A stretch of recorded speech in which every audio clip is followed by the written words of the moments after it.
This is the story of how I went from sleeping in a bus shelter to living in a penthouse. I know it sounds fake, like one of those stories people make up for internet points. But I swear on everything, this really happened to me. And the scariest part, it almost didn't. Hey everyone, thanks for clicking on this video. I'm Maya, and I'm watching you watch me right now, which is weird to think about. Where are you guys watching from? Drop a comment and let me know. Are you doing okay today? I hope so. And hey, if you haven't subscribed yet, please do. It really helps me out, and I've got more stories to share if you want to hear them. Anyway, let me take you back to 3 years ago. I was 19, and I'd been living with my Uncle Ron since my parents died in a car crash when I was 15. Uncle Ron wasn't a bad person exactly. He was just done with me. The day after my 19th birthday, he sat me down at the kitchen table and said I needed to leave. "You're an adult now," he said, not even looking at me. I did my part. Your parents would have wanted you on your own by now anyway.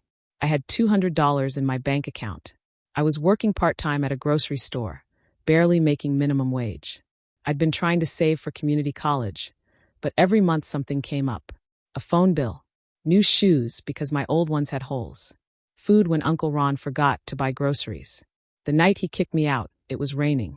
Not like movie rain, but that cold, nasty drizzle that soaks through everything. I packed my stuff in 2 garbage bags and a backpack. That was my whole life. 19 years on this earth, and it fit in 3 bags. I tried calling my friend Stephanie, but she didn't answer. I tried 2 other people from work. Nothing. By 11 p.m., I was sitting in a bus shelter on Maple Street, watching cars go by and trying not to cry. The shelter had a broken heater, and I could see my breath in the air. That's when I saw the car. It was a black Mercedes, the kind that looks like it costs more than most people make in a year.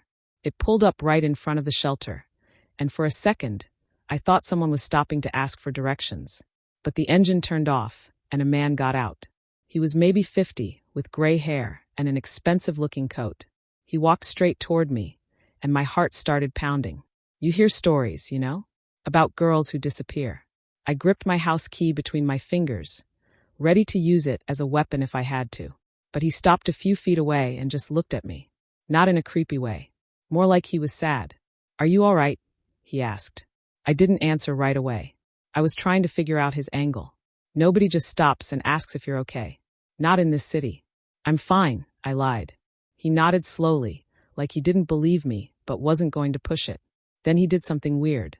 He reached into his pocket, and I tensed up, but he just pulled out a business card. "My name is David Chun," he said, holding the card out to me. "I own a few businesses in the area. If you need help, call this number. Anytime." I took the card because I didn't know what else to do. He got back in his car and drove away, and I was left sitting there, soaked and confused, holding a piece of paper that said Chun Industries with a phone number at the bottom. I thought that was the end of it. Just some rich guy who wanted to feel good about himself by offering help he knew I'd never take. I stuffed the card in my pocket and tried to sleep, using my backpack as a pillow. But around 3 in the morning, I heard footsteps. Heavy ones.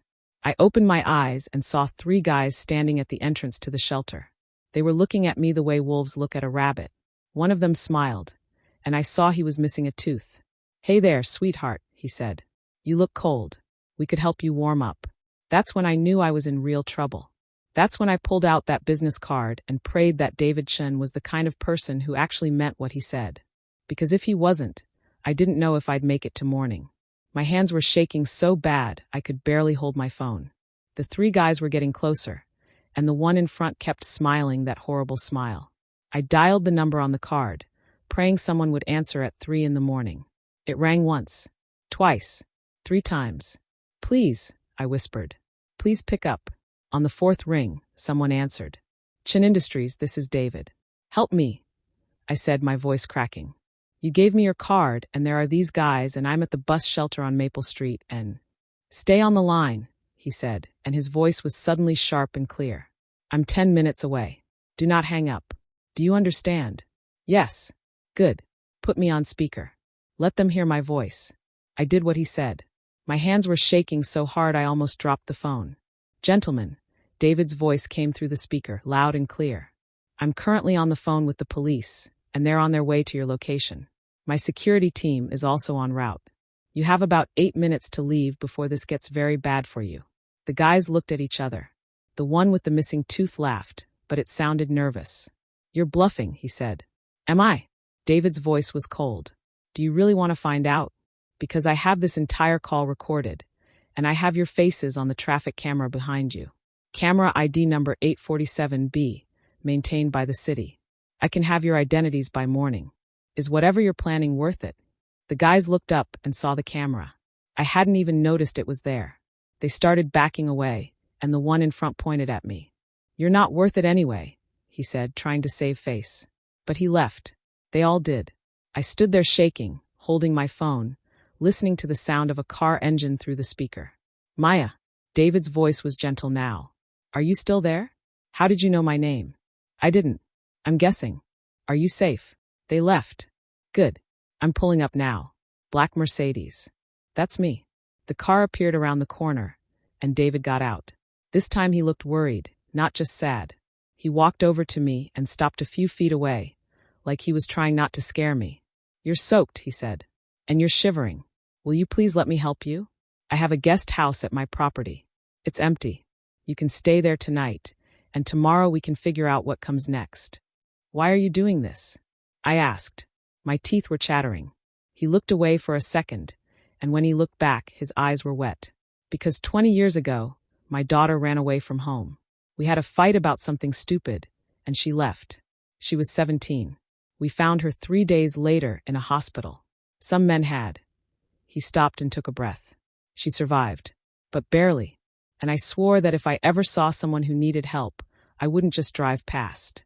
So please, let me help you. Maybe I was stupid. Maybe I was desperate.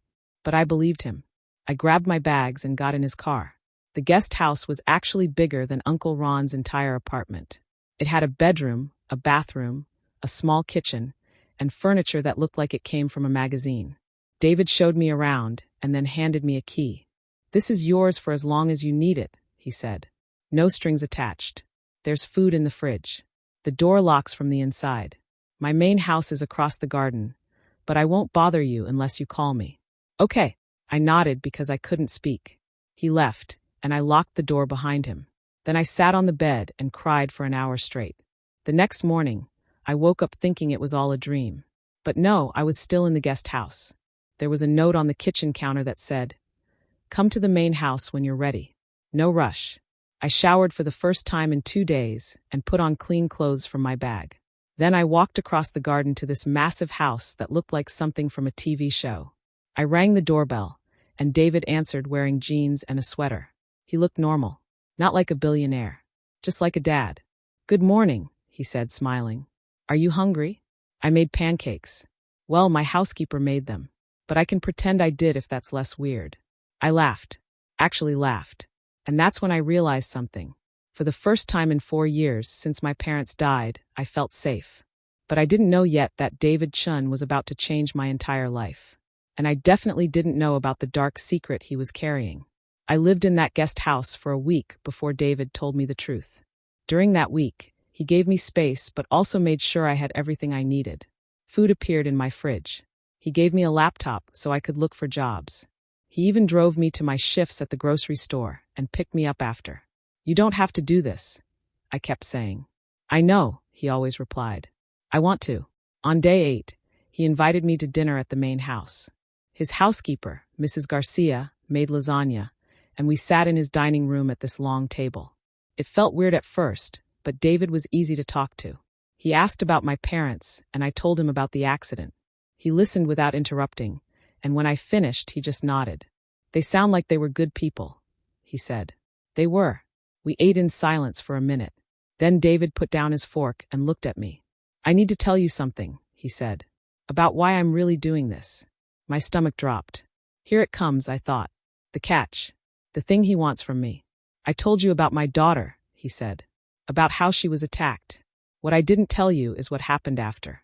She came home, but she was different. Angry. Scared. She started using drugs to deal with the pain. We tried everything. Therapy. Rehab. Nothing worked. And 3 years ago, she overdosed in her bedroom. She was 22. "Oh my God," I whispered. "I'm so sorry." "Her name was Emma," he said, and his voice broke a little. And the worst part is, I could have saved her. I had all the money in the world, the best doctors, the best treatment centers. But I couldn't save her because I didn't understand what she needed. I thought money could fix everything. I was wrong. He wiped his eyes and looked at me. When I saw you in that bus shelter, you reminded me of her. Not because you look alike, but because you had the same look in your eyes. Like you were lost and didn't know if anyone was coming to find you. And I thought, maybe I can't bring Emma back. But maybe I can help someone else. Maybe I can do what I failed to do for my daughter. I didn't know what to say. Part of me wanted to run because this was heavy and sad and complicated. But another part of me understood. He wasn't trying to replace his daughter.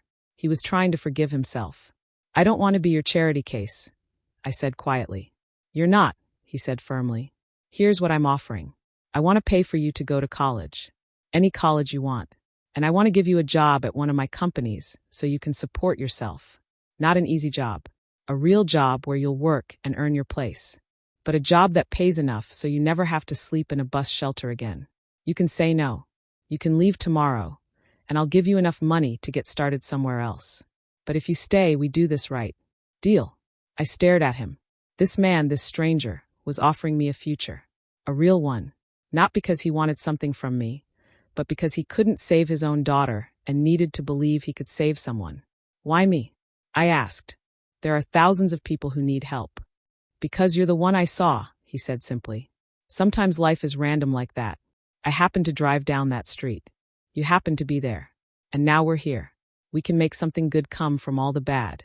I thought about my parents, about Uncle Ron, about those 3 guys at the bus shelter. And I thought about Emma, a girl I never met, but who somehow gave me this chance. Okay, I said. Deal.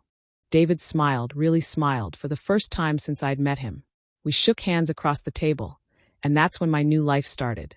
But 2 weeks later, something happened that almost destroyed everything. And it made me realize that David Chun had enemies. Powerful ones. And by helping me, he'd put us both in danger. Everything was going great until I got the phone call. I'd been working at Chun Industries for 2 months, doing data entry for his real estate division. It wasn't glamorous, but it paid $15 an hour, and David was helping me apply to colleges. I felt like my life was finally coming together.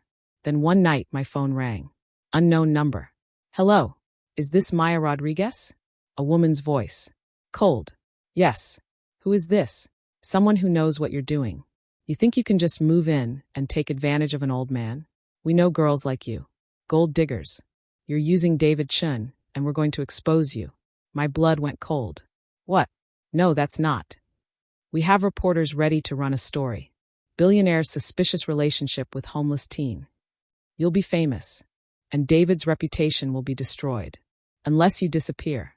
Leave now, and we'll kill the story. Stay, and we ruin both of you. She hung up. I sat there shaking. I didn't know what to do. Who were these people? Why did they care? I went to David's house and told him everything. He listened calmly, then made a phone call. 20 minutes later, a woman in a business suit showed up. She was his lawyer. This is Victoria, David said. Tell her what you told me. I repeated the whole thing. Victoria took notes and asked questions. Then she looked at David. It's Robert, she said. Has to be. Who's Robert? I asked. David sighed. My business partner. Ex-business partner. We had a falling out 5 years ago over some deals. He tried to push me out of my own company. He failed, but he's been looking for ways to hurt me ever since. If he can create a scandal, he thinks he can damage my reputation enough to take control of the board. But I haven't done anything wrong, I said. It doesn't matter, Victoria said. The story itself is the weapon. Even if it's proven false later, the damage is done. People will always wonder if there was something inappropriate going on. I felt sick. So what do I do? Leave? No, David said firmly. You stay. We fight this. But if I stay, I ruin your life. Maya, look at me. He waited until I did. My life was already ruined. My daughter died. My wife left me because I was too focused on work. I've spent 3 years in this big empty house, trying to figure out what the point of all my money was if I couldn't save the one person who mattered. You gave me a purpose again. You reminded me that I can still do something good in this world. So no, you're not ruining my life. You're saving it. Victoria pulled out her laptop. Here's what we do. We get ahead of the story. We do an interview with a reputable journalist. We tell the truth. David saw someone in need and helped, just like his foundation has helped hundreds of others. We show the guest house setup. We show your employment records. We make it boring and charitable and impossible to twist into something dirty. And that's exactly what we did. 2 days later, an article came out in the local paper. Tech billionaire continues philanthropy through personal connection. It told the whole story, my story, with my permission. It talked about David's daughter and his foundation, and how he'd helped me get back on my feet. Robert tried to push his version anyway, but it was too late. The truth was already out there. His smear campaign fell apart. 3 months after that, I started classes at the community college. I'm studying business management. David says I have a job waiting for me at his company when I graduate if I want it. But he also says I should explore my options. Find my own path. Last week was the anniversary of Emma's death. David asked if I'd go with him to visit her grave. We stood there in the cemetery, and he told her about me, about how I'm doing, how I'm going to make something of myself. I think she'd like you, he said. I wish I could have met her, I said. Me too. We stood there for a while, and then David turned to me. Thank you, he said. For what? For letting me help you. For giving me a second chance to do what I couldn't do for Emma. You saved me just as much as I saved you. I hugged him, this man who was like a father to me now, and I thought about how one random night, one business card, one phone call had changed everything. Life is weird like that. Scary too. Because what if David hadn't driven down that street? What if those guys at the bus shelter had been faster? What if I hadn't kept that business card? But I did. And he did. And sometimes that's all it takes. One person who decides to stop and help. One person who decides to stay and trust. I still have bad days.